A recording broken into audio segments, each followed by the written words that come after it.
Bonjour à tous, donc une vidéo pour vous parler de l'or en lui. Ouais, c'est mes mots techniques comme titre. Donc certains disent de l'or en lui qu'il a de l'or en lui, mais que c'est de l'or dur. On va essayer de voir si ces affirmations sont vraies, mais bon, ça sera dans un deuxième point.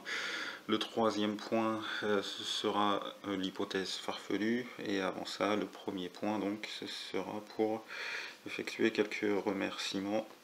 On va commencer par Elodie qui m'a prévenu que ma vidéo de Nanar Assurance avait été mise en ligne sur Agoravox par Frida. Donc je remercie Frida de l'avoir mis sur Agoravox et Elodie de m'avoir prévenu de ça. Ensuite, je voudrais remercier aussi le colonel Joli Goudron. Donc vous pourrez retrouver sa vidéo un petit peu sur ma page YouTube en descendant sur mon activité. Je le remercier pour sa vidéo et la perspective qu'il donne par rapport justement à la vidéo Nanar Assurance.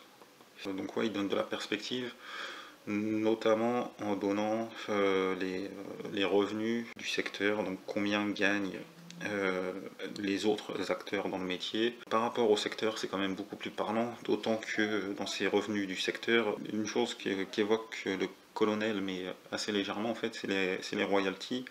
Quand par exemple Danny Boone fait le film Les Ch'tis, il gagne ses 8 millions. Ensuite, il a des pourcentages sur les places de cinéma, ensuite il a des pourcentages sur les diffusions à la télévision, et ensuite il a des royalties sur les DVD, sur les extraits et autres. Et donc tous les acteurs grand public qui passent à la télévision ou autre touchent de l'argent sans vraiment rien faire, alors que Diodo, qui est blacklisté, ne touche pas cet argent. Donc oui, il faut remettre en perspective les 800 000, les 1 million d'euros nets par an pour Dieudonné. Ça reste conséquent, mais ce n'est pas grand chose comparé au boulot qu'il fait, quoi.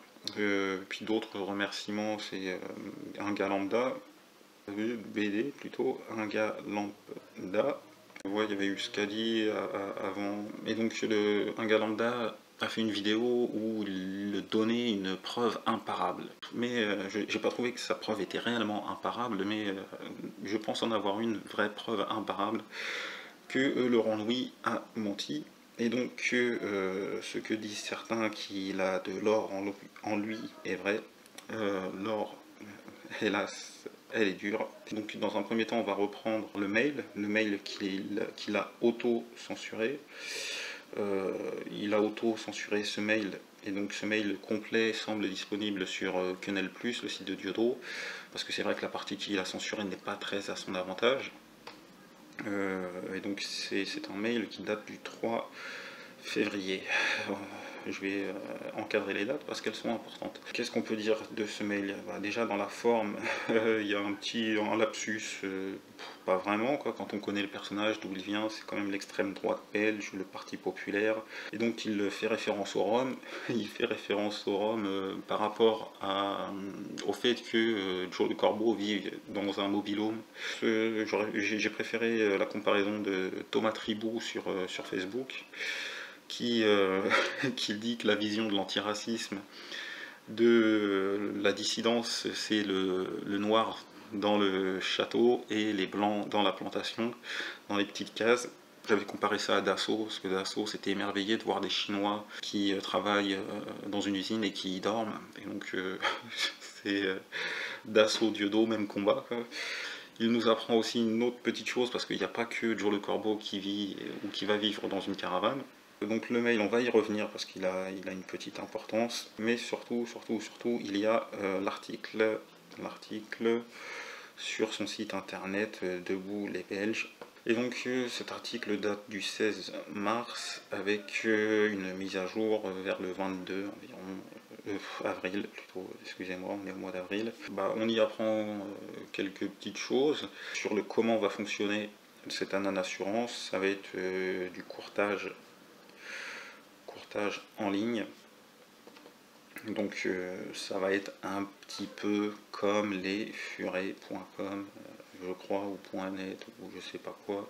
Donc ça existe déjà, il y a des gens qui font confiance à des furets.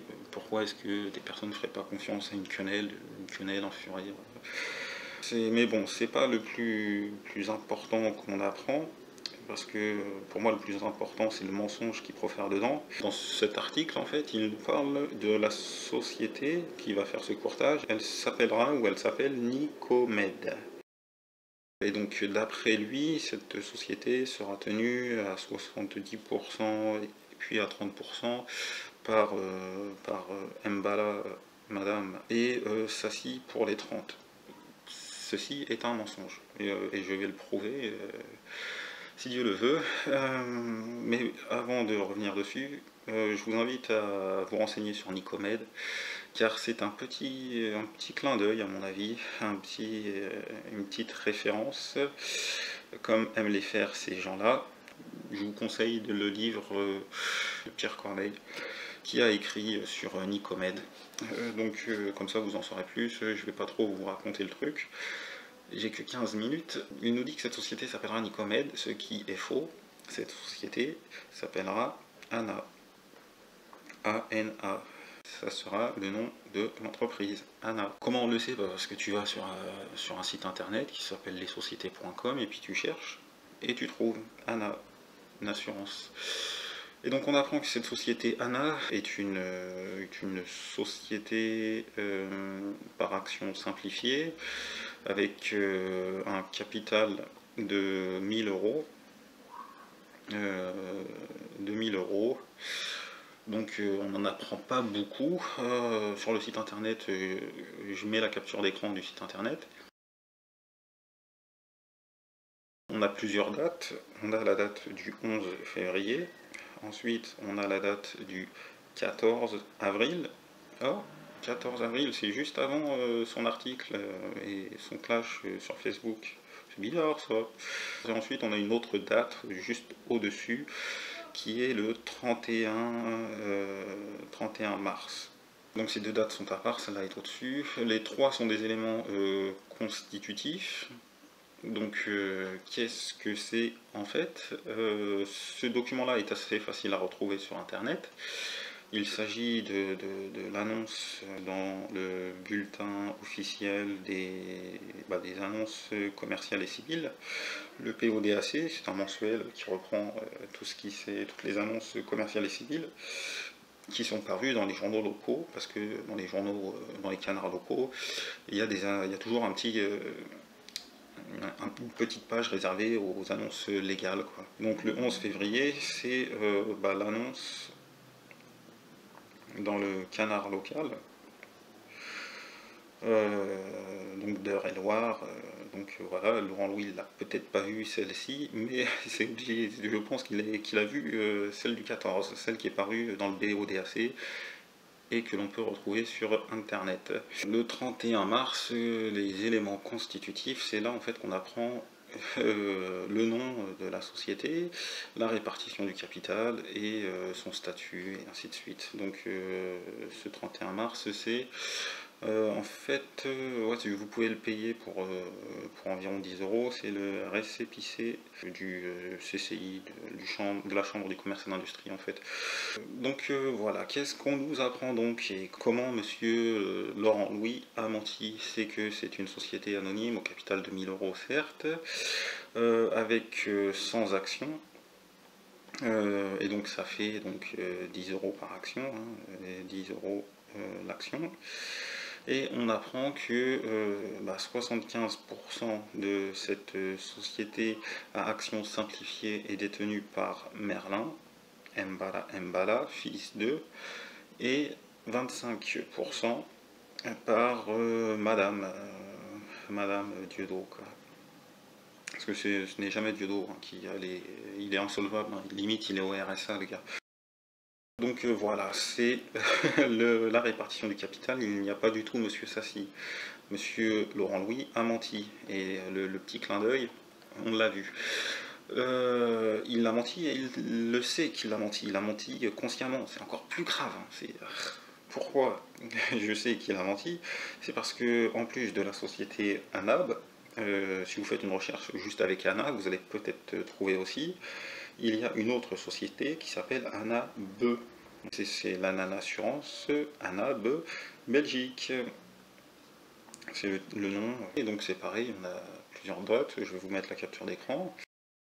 On a la date du 24/02, on a la date du 20 mars, et on a la date du 5 mars. Bon, celui-là, je vous le dis tout de suite, le récépissé, je ne l'ai pas. L'annonce du BODAC, vous pouvez la retrouver. Et le canard local, je ne l'ai pas. Mais bon, donc ce qui est assez bizarre sur cette date du 5 mars, c'est qu'il y a la nomination et démission du bureau de gestion. C'est assez bizarre. Sur ANAB en lui-même, c'est une SASU, une société à action simplifiée à actionnaire unique, avec un capital de 1000 euros. Pareil, donc c'est unique, donc c'est que le gestionnaire qui l'a, et ce gestionnaire, pour la Belgique, Anan Assurance Belgique, il s'appelle Laurent Louis. Ah bah il sait alors que l'Anan Assurance va bien s'appeler l'Anan Assurance, c'est pas Nicomed. Qu'est-ce que c'est que ce mensonge? Ce qu'on peut revoir sur les dates, c'est aussi le 11 et le 24, hein, il y a son passage entre les deux, le 16 sur Meta TV. Il y a tout ce qu'il faut pour prouver le mensonge de monsieur Laurent Louis. Mais bon, dans son mail, on apprend aussi une petite chose, c'est le site internet. Et donc, monsieur Laurent Louis nous dit que c'est lui qui a tout fait, qu'avant lui, il y avait quelqu'un qui a envoyé 2-3 mails. Le site internet ananassurance.com a été créé en juillet 2014, avant l'annonce officielle, parce qu'il n'a pas mis la charrue avant les bœufs, Dieu donné. Et donc le site internet existait. Par contre, c'est vrai que l'on apprend dans le mail du 3 février que le développeur, très important pour le site internet, va arriver en fait en février. Donc il se peut que Laurent Louis ait participé à l'embauche de ce développeur et que c'est lui en effet qui a boosté un petit peu le projet. Mais il n'empêche qu'il y a eu un gros mensonge. Après, on peut aussi reconnaître que Dieudonné n'a pas trouvé cette idée d'assurance sous le sabot d'un cheval. Et donc, certainement que Laurent Louis est à l'initiative, qui lui a apporté l'idée. Et puis voilà, c'est la vie. Le Belge, il a voulu mettre une petite frite. Le franco-camerounais, il lui a mis une quenelle sauce mafé. Mais de là à dire des gros mensonges, et puis à prendre les gens pour des imbéciles, c'est pas bien ça, monsieur Laurent Louis. L'hypothèse farfelue, ça sera la même que l'hypothèse de la Laurent Scopie. C'est la vidéo précédente, c'est une petite web série que j'essaye d'alimenter de façon mensuelle. Et donc l'hypothèse farfelue, c'est que Laurent Louis est en service commandé pour des personnes.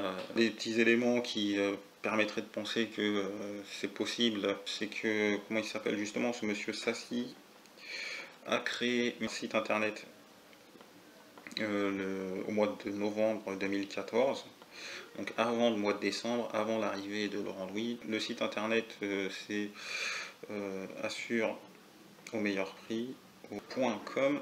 Ça ne va pas trop avoir vu qu'Anan Assurance avait déjà son site internet depuis le mois de juillet. Qu'est-ce que vient faire monsieur Sassi là-dedans? On pourrait penser que monsieur Sassi est dans la vidéo de l'Anan Assurance arrive bientôt. Je ne pense vraiment pas, parce que il faut regarder la montre, en fait, c'est le détail qui tue. Monsieur Sassi n'est pas du genre à avoir une montre Casio à 80 balles avec un petit bracelet en cuir. C'est un autre genre de montre. Mais donc pourquoi monsieur Laurent Louis a menti? Pourquoi est-ce qu'il fait intervenir monsieur Sassi qui crée un site internet alors que l'Anan Assurance n'en a pas besoin? Pourquoi est-ce que ce Sassi vient?